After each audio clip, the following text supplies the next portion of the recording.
everybody. This is Dr. Neha Chaudhary, and I'm here with my teen co-host, Hazuri Dhillon. We have a really fun guest for you on today's episode of Being Me. We're really excited to welcome recording artist, actor, viral sensation with over 50 million YouTube views and 89 million views on GIPHY, a finalist on NBC's The Voice with Christina Aguilera, and star of the U.S. tour of Phantom of the Opera as the Phantom himself, Mann. We're so happy that you're here with us today. There's clearly a lot to talk about, so let's talk. Welcome to Being Me, Chris. So to start, can you tell us a little bit about teenage Mann? Were you confident? Were you shy? Did you participate in school music programs? What was your public school experience like? I grew up in Wichita, Kansas, which I loved. And now looking back, I realized that I was super lucky to get to grow up in a place like that. And I live in LA now, and it's so different. And now I long for that sort of simplicity. But I really loved growing up there. I was super busy. I was always very busy. Teenage Mann, wow. I was very confident. I was very lucky. I had lots of friends. I was very involved in so many things, mainly sports. I grew up playing all the sports, football, basketball, but tennis was my main sport. So I represented the state of Kansas on the national circuit growing up. So I was very competitive. I really hated losing, and I still do. And music, I'll talk about in a second, because that's obviously been my life. But as a person, I feel like I was always somebody who had a lot of friends. I think I sort of fit into this middle ground social hierarchy where there were the super mega popular kids and I was friends with them, but I never felt like really placed with them. And then the outcasts, and I was friendly with them as well.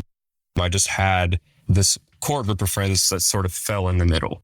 I've always gotten along with everybody, and I guess I'm really happy with that. I'm proud of that. Looking back, if there was ever a conflict or something, I'm empathetic, and I would always reach out to the underdog of the situation as somebody who has been on the receiving end of bullying before. So I definitely have never been the one bullying other people. But I was happy. I really loved where I was at. Definitely insecurities happening. I mean, who doesn't have those, right? Yeah, my gosh. I mean, when I found music is when I really found an identity for myself. And that happened my freshman year in high school as a teenager.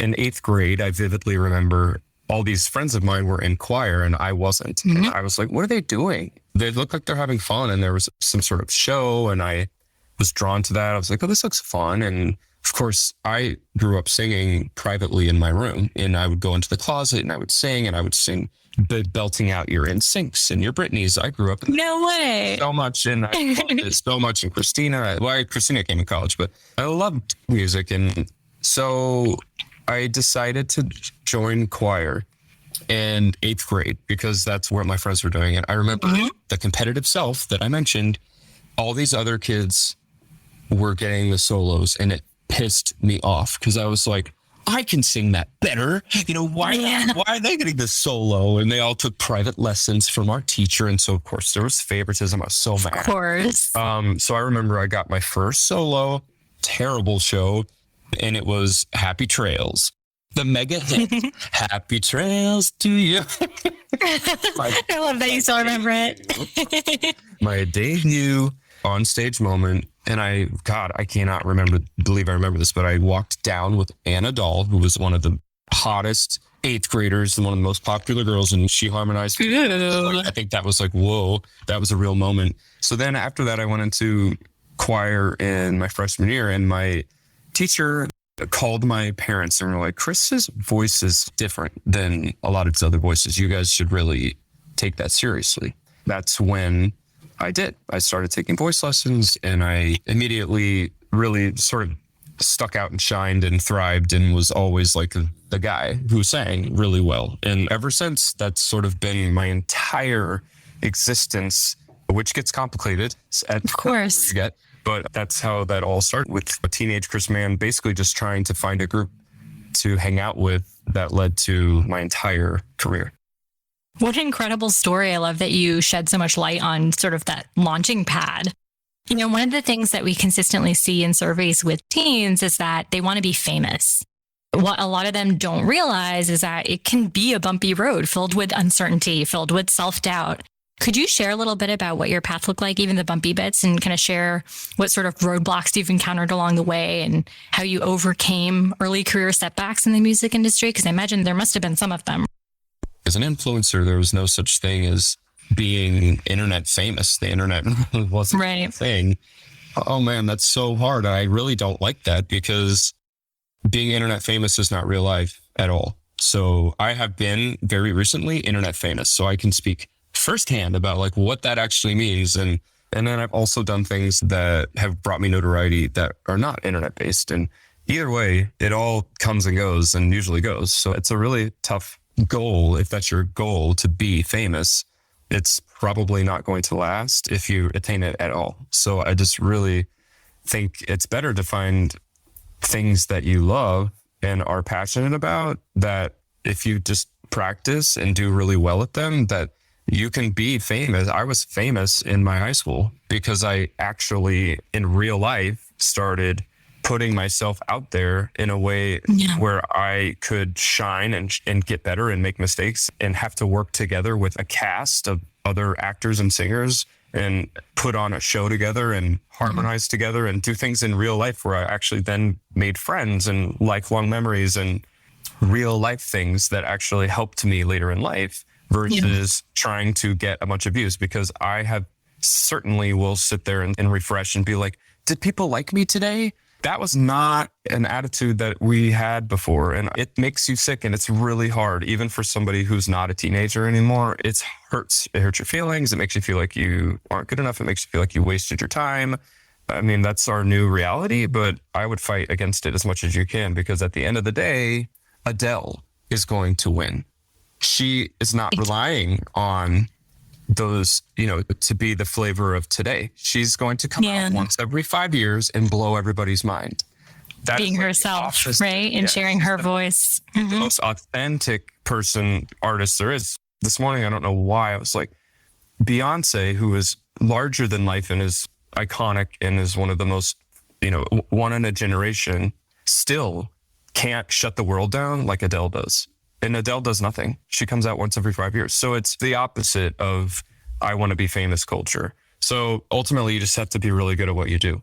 Anyway, the roadblocks, I always dreamed of like being a famous pop star, which is ironic because then I ended up doing, my voice naturally lent itself to classical music. So it's something that in retrospect, I wish I had just sort of really leaned into my biggest strength, instead of trying to adapt my voice to something else that I really wanted.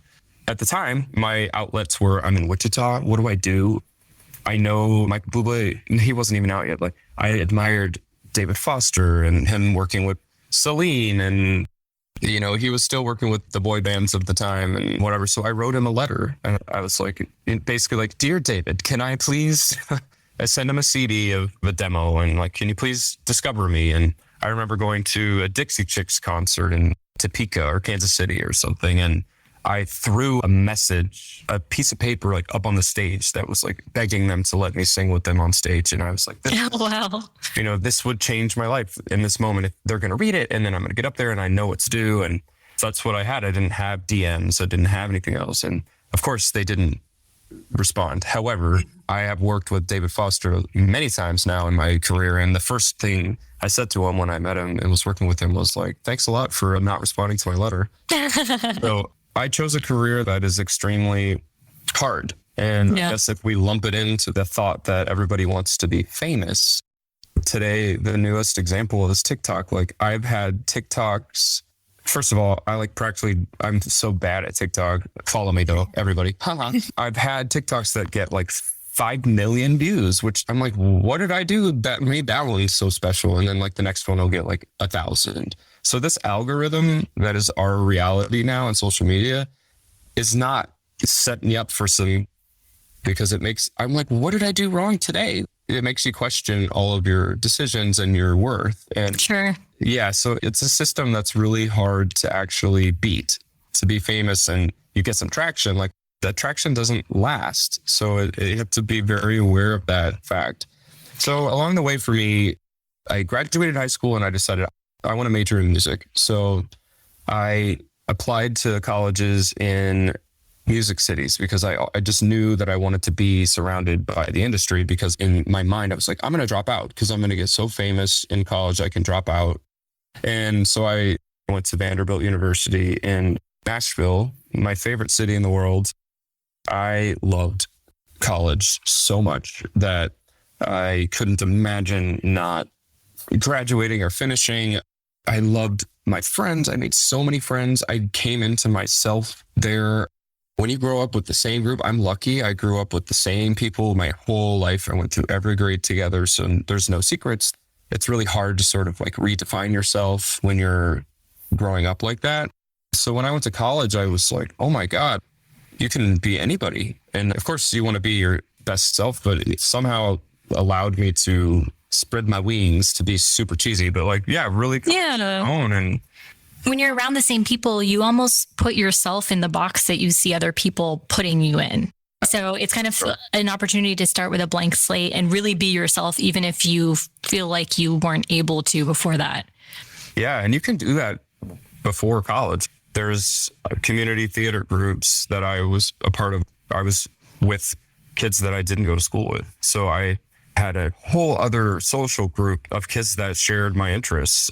And that's really amazing to have that, whether it's sports or whether it's games or art or engineering or whatever your group, like find your people, because you're going to feel good about yourself. And that's where you're going to be able to shine.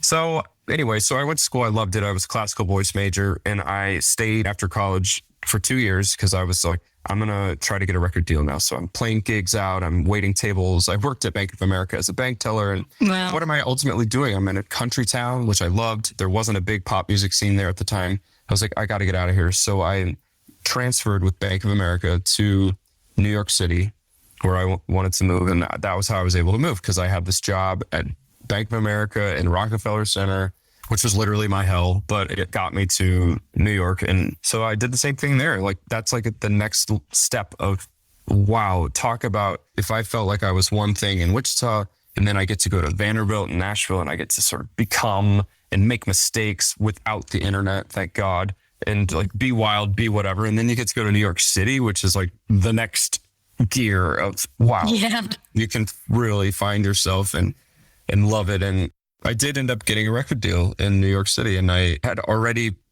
failed so many times at this point.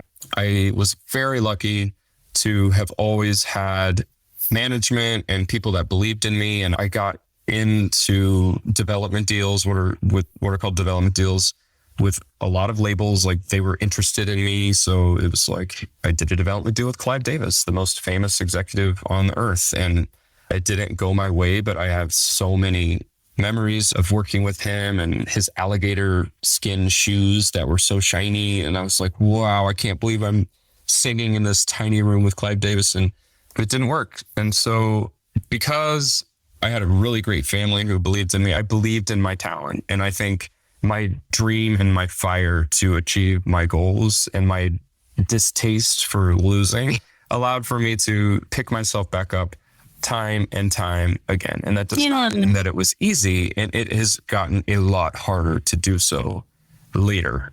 But I was always known for just falling back on my feet. I had 9 lives all the time. But I think ultimately that has come from the fact, what I said in the beginning, I befriend everybody. I've never deleted a contact. I've always made a point to be nice to everybody. And that has come back time and time again in this business, where I was at a low point and I needed to reach out for some help. And I had a lot of people that were willing to help me because I was really nice to them before. I want to come back to something you said earlier about failures and having 9 lives. How did you learn to be so resilient? Was it kind of always something that was a part of who you were? Or is, this mental toughness something that you taught yourself? My family are super mentally tough and just tough people and like winners. And that sounds worse than it really is.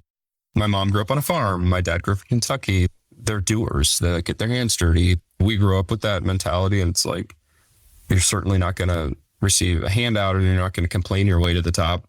I just had blind ambition. And I think that really serves you well in entertainment and in like the arts, is to just be blindly confident. And this is that thing that only comes in your youth when you're like, anything's possible and it's all going to work out all the time. And that, of course, I think maybe to a fault, that's just the way I was. I was like, I will not fail. I will not fail. And I had my heart broken so many times. I can't even tell you. I've cried. I've been depressed, you name it. And I guess I'm very lucky because not everybody is able to do this. I give it a few days and then I'm back. And I'm like, okay, let's reinvent. And I've reinvented and I've found whatever it is. But I've also practiced and worked really hard. And I've dedicated thousands of hours to what I do. And I think that also is required. You've got to work really hard. You got to be really great at what you're doing or the best that you can do. And then you have to continue to push forward. You can give up very quickly. And sometimes you should. I know a lot of programs in college, they'll tell you that straight up. If this is sort of a fallback plan, or if you have any interest in doing something else, you should do that because it is really ugly at the end of the day. It has a lot of glam, but the glam is a very small part of it. Touring is brutal. It's super hard. You're up very early. You're on flights that you have to get up at 3 a.m. and you might have gotten off stage the night before, and then you land and then you're expected to do this show the next day. Oh, wow. Nobody cares that you haven't slept in 3 days and that your voice is dehydrated from the plane, and nobody cares. But when you're dressed up and you post your picture on Instagram, or if I'm performing with somebody famous, or if I'm at something special, of course it's fun and it's exciting, but it's one picture. But what's really going on is everybody is nervous, freaking out, not their best, tired. Yeah. And it's not real. I love that you brought up the hard work that it takes too, because it's not only when it comes to the craft, right? Or what you're practicing or working towards, it's also that resilience piece. So practicing being resilient, practicing shifting your mindset. I wanted to ask you, a lot of teens dream of being on a TV show like The Voice, and they see it as a quote unquote ticket to stardom.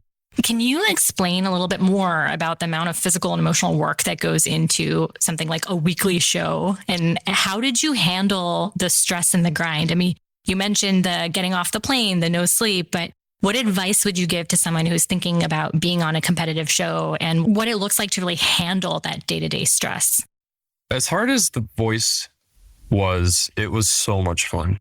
I really had a lot of fun. It was a moment in time. It looks like a blast. It really was. And the show has evolved a lot since I was on it. I was on season 2, but it was just a once in a lifetime opportunity. And I get asked all the time, how do you get on The Voice? Well, let me tell you how I got on The Voice, just to give you a little bit of real talk. Yeah. I did not get on The Voice. I auditioned for season 1, did not get on. I auditioned for season 2. I did not get on. 6 weeks later, they called me and were like, actually, we changed our mind. Are you still interested? And then I went right into lines, and then I almost won the show. Wow. So I did not get on the show. It is winning the lottery. Yeah. And I know that. And so similar to the algorithm I talked about, I don't know the secret sauce of any of this stuff, and nobody does. That's why there are such things as PR marketing firms who claim, pay me $1 bazillion and we'll get you that viral video. Well, I had a viral video last year. It got 20 million views in 4 days on Facebook. I made it in my bathroom and I put it online, and I didn't look at it again until it had like 1 bazillion views. There is no secret. I don't know the answer to this. Just luck. And that's hard to hear. But The Voice, though it was super exciting, I felt very lucky. I was a little bit older when I went on the show, and there was a lot of younger people. And I felt like I had a little bit more just sort of experience on stage, experience under pressure, experience in life that served me on that show, because it's a lot of pressure. And I felt it, believe me. I've never been more nervous than my blind audition. They rev you up backstage. They're getting you all emotional. Are your parents still going to be proud of you if nobody turns around? Actual questions. Are you going to quit if this doesn't work out? What are you going to do? Then they throw you out there and you're already just sort of on edge. But here we are. You're on this big, shiny stage. Christina Aguilera's right there. I loved her. That's who I wanted to be with. And I'm singing a classical song. I'm so nervous. If you watch my blind audition, you can see me shaking my arms in the first few phrases of my song, because I'm literally terrified. I'm trying to shake off my nerves and so nervous. But once CeeLo turned around, I started soaring because I was like, I did it. I made it. And I had this big high note, which was not great. And of course, I'm nervous about that. But here comes Christina. Thank God. So I was lucky to make it on. But now, every week, these big performances, and then it becomes clear that the entire country's watching you. And then it becomes different because now I'm no pressure. Now I'm part of this. Before I wasn't on, and now I'm in. So it's so exciting. I loved it. But I also started taking beta blockers because I was so... To help with the nerves, yeah. Yes. I appreciate you sharing that. Yeah, never done anything like that before. And that's like a very mild situation, but I don't even know if it works. You can speak to that. But Definitely. It definitely helps with performance anxiety and those nerves. Did you do anything like deep breathing or something to ground yourself before? Of course. So much breathing. And I tried to rely on my technique. And I actually am very proud of how I performed on that show, considering Allison Porter, who won season 3 or 4. I don't know. As a friend of mine, I just talked to her yesterday and she posted something and it was her on The Voice. She sings so fearlessly and that is not me. I never have just been so fearless with how I perform. I'm constantly in my head about technique or doubt or bailing and doing it in falsetto because I'm afraid to do it in chest. And I'm lucky that I can cover those moments because my voice is really flexible. But I admire people who just go for it. And so that has never been me. I always feel like I'm not 100%. I always feel like somebody's better than me. But what actually happened on The Voice, which I'm remembering now, I wore suits. Like I was like, I'm going to be the classical crossover guy who wears really nice suits and like looks really fancy. And I would love James Bond and GQ and all that stuff. And all these other kids were so hip to me. They were all wearing like torn up stuff. And Juliet Sims was such a hippie. And then streetwear. And they were doing all these modern covers. And I so in my head being like, they're so much cooler than me. I can't keep with this. And then one by one, I kept making it through. And I ended up realizing like I was reversely standing out because doing my thing in this little world. That reminds me of something else I wanted to ask you about. I watched your audition for The Voice, and after you sang, you mentioned to Christina Aguilera the following about your previous auditions. You said, I tried to shrink my voice to fit, but I decided for this show, I was just going to sing like myself. She clearly had a very positive reaction to that, but we're really wondering, what did that moment mean to you? What did it mean to finally be you in such an authentic way? Well, I think I said that while I was ugly crying on the show as well. So, at this point I had 2 record deals that didn't work out. I was in LA. I was singing background on TV shows, feeling not valued. I had already auditioned for The Voice once and not made it. I auditioned for the show twice and not made it. I tried to figure out the quote unquote algorithm for my own career. And I just didn't know the answer. And I still don't. I really don't. And that moment of validation where I was like, actually, for once, I'm just going to go out there and I'm going to sing something that is not trying to be anything else. And it's in Italian. I'm just going to be this. This is what I majored in. I love this. My voice sounds good doing this. I'm going to, and to have that validation, I was like, oh my God, is that the answer? Is it that simple? It's so hard to be yourself. It really is. Wait, I can just be me and crush it. Right. And crush it. And I haven't been consistent with that since. It's something that reared its head again 10 years later when I started making videos that were shared all over the world. And I was being a total goober, making musical jokes and not trying to be sexy and having fun and not worrying if I was going to lose part of my audience, genuinely being who I actually am. And then I got 300 million views. And I thought, are you kidding? People want authenticity. You have to be yourself. I love that. Well, Chris, thank you so much for speaking with us today. This was such an inspiring and eye-opening conversation that we don't usually get the chance to have. Until next time, this is Dr. Neha Chaudhary reminding you to keep being you.